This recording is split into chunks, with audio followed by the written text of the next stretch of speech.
Même ils peuvent avoir accès à des avocats qui vont venir les conseiller via les ambassades. Nous y travaillons.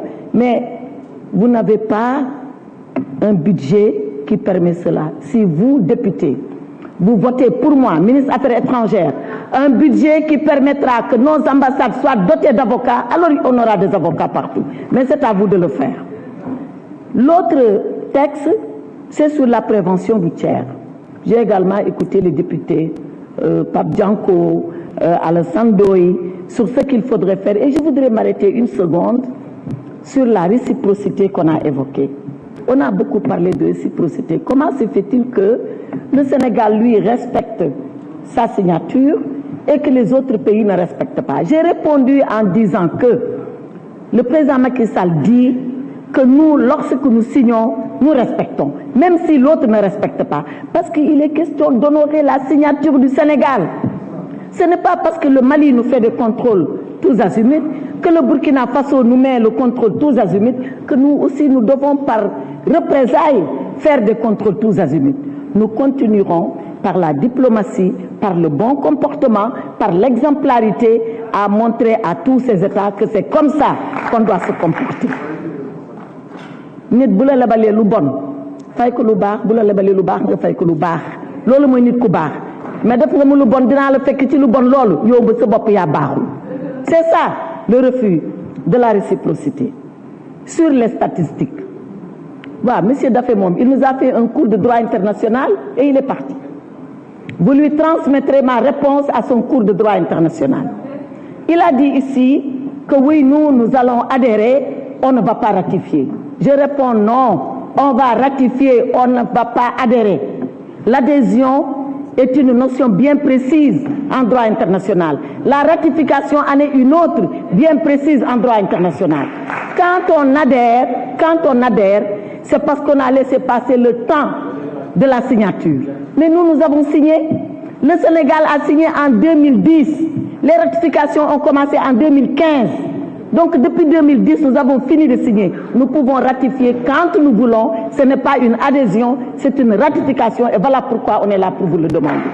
Mais on a salué ici le professionnalisme des diplomates, non?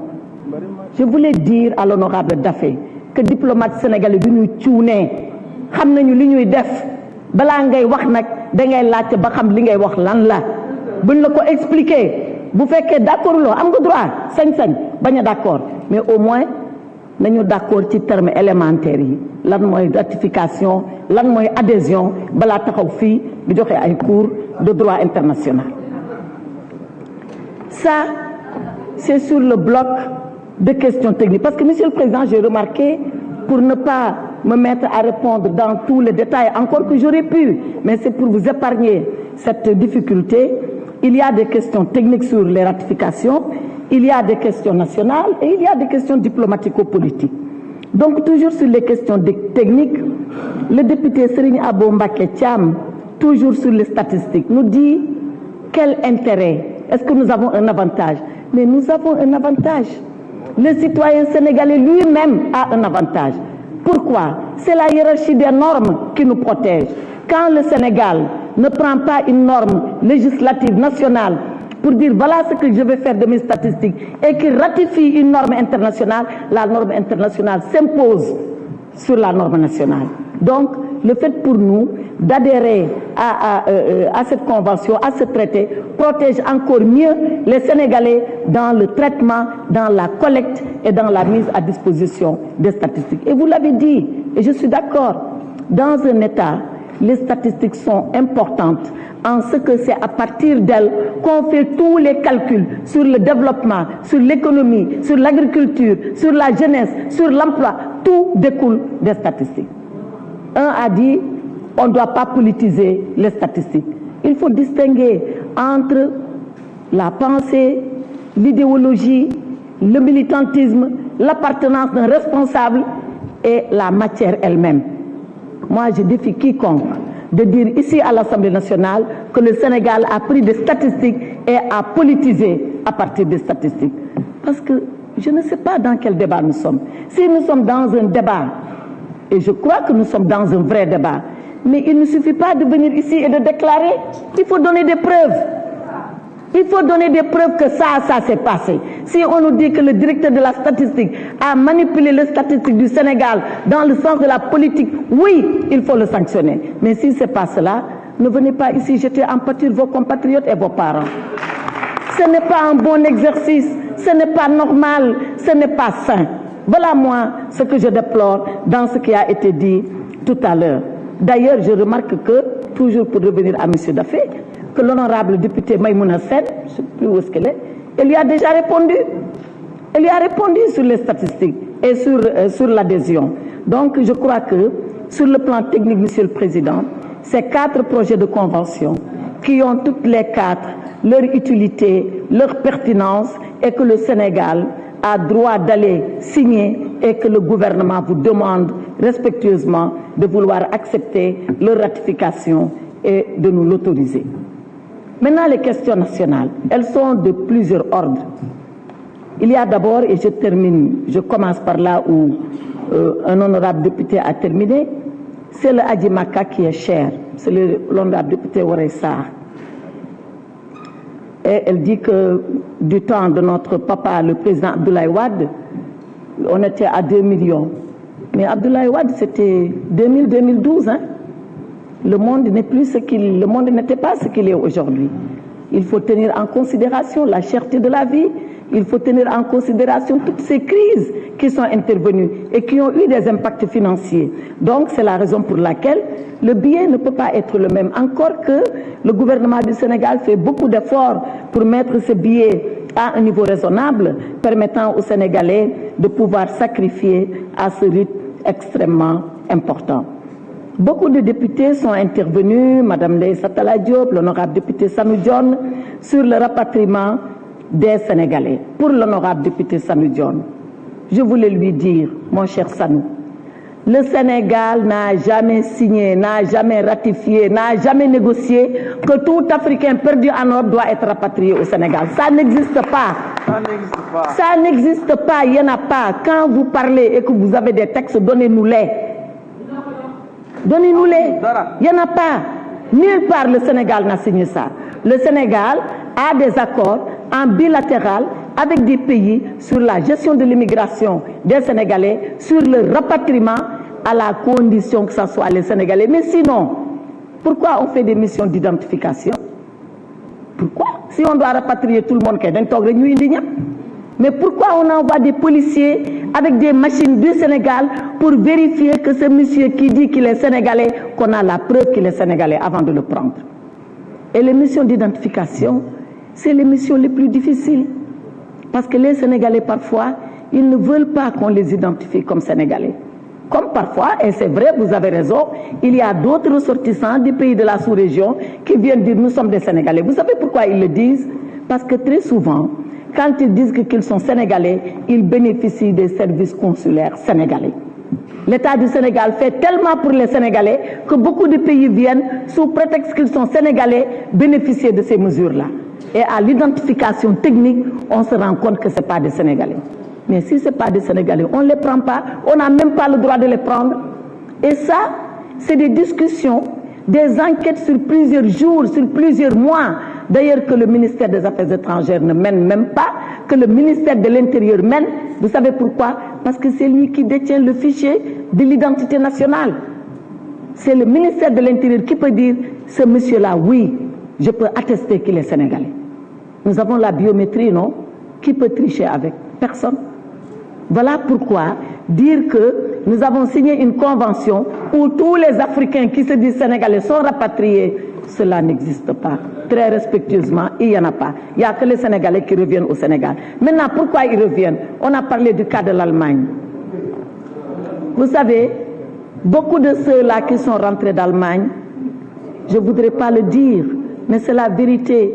Ce sont des repris de justice, des gens qui ont subi une peine de condamnation à une prison ferme. Et nous avons les preuves. Et nous avons les preuves. Ouais.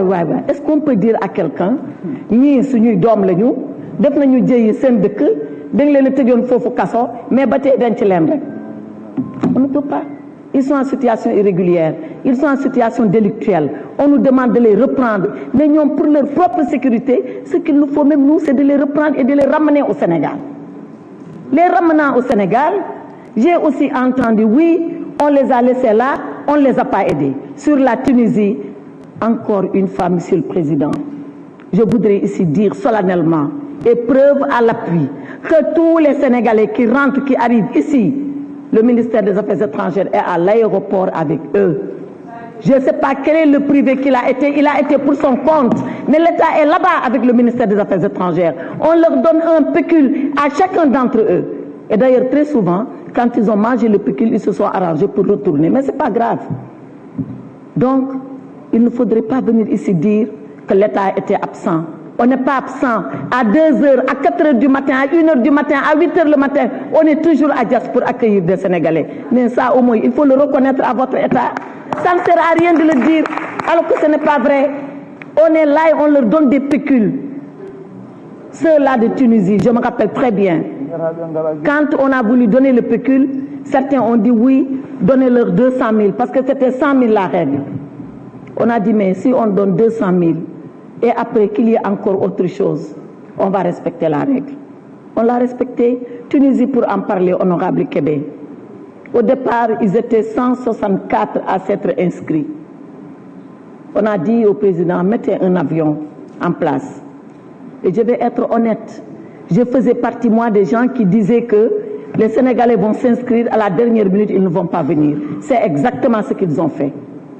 Ils se sont inscrits, chacun a hurlé, on veut rentrer, on veut rentrer, on veut rentrer. Quand l'avion s'est posé, qui monte à bord? Personne n'a voulu monter à bord. Il n'était que 64. On a fait des communiqués pour dire ça. Donc vous, les députés, c'est à ça que vous devez nous aider. Mais pas l'une wax rek. Certes, sax nangu leen ko, mais balaa ngeen gëm ngeen vérifier, nos services sont là, ils sont ouverts. Loolu mooy suñu problème. Ñun suñu problème, c'est pas qu'on ne fait pas. On fait, peut-être on doit faire plus, on doit faire mieux, on est d'accord. Mais ñun ak yéen nañ d'accord ci lu am ba pare soog a nag ne lii xeeb nañ ko nañ yokkaat ñu dolli leneen. Donc, que ça soit Tunisie, que ça soit Allemagne, que ça soit Soudan, chaque rapatrié a eu droit à un pécule à l'aéroport de Dakar. Xanaa nga jaar feneen. Mais chaque rapatrié, par nos soins, tu as eu droit à ton pécule. L'ouverture du consulat de Barcelone, ñoo ngi ci soxna Mame Diarra, ça va arriver, mais procédure la diggante état ak état la bu doon suñu coobare rek ubbi nañu bureau yi ba teg fa nit ñi, mais dafa am fu mu war a jaar mu ngi fay jaar te incha allah dina agsi. Migration circulaire tam wax nga ci. Am nañu ay sénégalais yu dem ñoo ngi noonu Espagne di liggéey, et avec l'Espagne nous avons convenu qu'il y aura des générations de jeunes qui vont y aller, et au fur et à mesure d'ailleurs on va améliorer la qualité des Sénégalais qui vont là-bas. Pour le moment li ñu doon wax depuis quelques années nañ liggéey ci tool yi, mais ma ne leen ñun bëgg nañu leneen, bëgg nañu ñu ñëw fekk ay chauffeurs qualifiés lañu, bëgg nañu ñu ñëw fekk ñoo ci entreprise yi di liggéey, bëgg nañu ñu ñëw fekk ay informaticiens lañu. Améliorer le profil de la qualité du bénéficiaire de la migration circulaire ñoo ngi ci liggéey ak Espagne ak ñeneen. Parmi également les questions nationales, Air Sénégal International. Air Sénégal, non, c'est seulement Air Sénégal. Air Sénégal, pourquoi Air Sénégal bokkul ci aji Makka bi? C'est parce que il y a un règlement de l'Arabie Saoudite, te Arabie Saoudite nag nga bañ ko nga bëgg ko Makka ji fa la nee de Kaaba gi sampuwul feneen ku bëgg aji Makka faw nga dem foofu te ñoom seen réew la te ñoom ñoo joxe sart yi ndax seen réew la. C'est Arabie Saoudite qui impose à chaque État de faire transporter la moitié de ses pèlerins par sa compagnie privée à elle, sa compagnie à elle, Arabie Saoudite. Maintenant, l'autre moitié par une compagnie nationale ou une autre compagnie. C'est ça que nous avons négocié. Et le président Macky Sall dit, à partir de l'année prochaine, chercher une dérogation avec l'Arabie Saoudite et fait tout pour que Air Sénégal puisse transporter l'ensemble de nos pèlerins. Mais loolu ay débat la ay discussion la du question jaay doole tax ko sotti de dangay dem waxtaan ak ñoom déggoog ñoom ba am seen xel te nga xam ne nag Arabie Saoudite suñu xarit la lu ne mu ñu koy may lu ne mu ñu koy defal te yaakaar naa bu ñu waxtaanee ñoom dañu déggal loolu ñu xam ne léegi am nañu suñu drapeau muy Air Sénégal mun nañu yóbbu suñu ujaaj yi par Air Sénégal ñu mën a am loolu ak ñoom loolu la ñu président Macky Sall sant te loolu ñoo ngi siy liggéey. Quant à voyager Air Sénégal nag man de kenn dàquma voyager Air Sénégal xam naa keroog bi ñu ma gisee Air France day fekk ni Air Sénégal ba demul rek mais tant que mu ngay dem maa ngi ci biir te ministre yëpp a ngi ci biir parce que loolu la président Macky Sall santaane c'est-à-dire fii pardon voilà xam nga wax ji lan la kenn gënu fu gën a bëgg sa morom Air Sénégal y a pas de leçon à donner ni de patriotisme ni d'intérêt national ñun ñëpp a bëgg suñu réew ñun ñëpp a bëgg Air Sénégal ñun ñëpp ñoo bëgg mandargay Sénégal voilà donc loolu ku laajte woon ñu wax la ko nga xam ko. député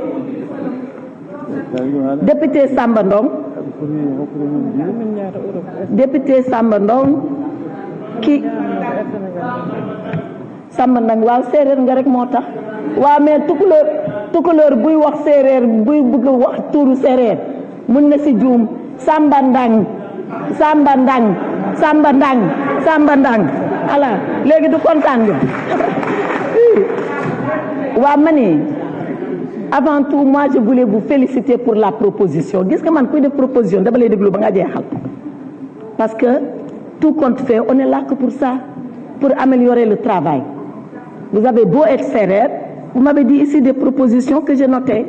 Pourquoi ne pas ouvrir des bureaux pour la convention apostille dans les emplacements, les régions, pour désengorger Dakar? C'est ça la proposition, non? Mais voilà, si on peut le faire, on le fait.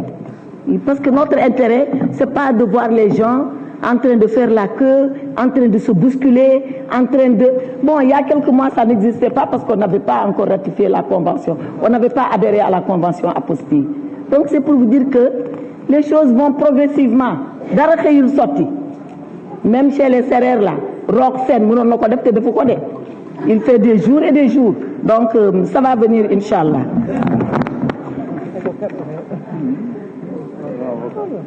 Sur le rapatriement de dépouilles mortelles, autre question nationale, c'est l'honorable député Waressar. Honorable député, chaque année, vous votez ici, il y en a qui voté, demandez 500 millions pour rapatrier les dépouilles. Au mois de mars, on a fini. Là où je parle, le budget est fini. Fini. Parce que, pourquoi il est fini? C'est pas parce qu'on a à rapatrier pour 500 millions. C'est parce que ku jog te nga am moyen nga ne indil ma sama néew. Loolu yéen député yéen war a dimbali ci loolu. Les 500 millions c'est pour les néew ji doole ñu amul dara tumuranke comme li nga doon expliquer sànq nekk ci àll ba amuñu dara seen famille amuñu dara ñu jàppale leen ñu ñëw mais ku jóg na ngeen ñu jàppale na ngeen def nii léeg-léeg sax man bu dee député ma ne ko jëlal sa indemnité nga indi sa mbokk.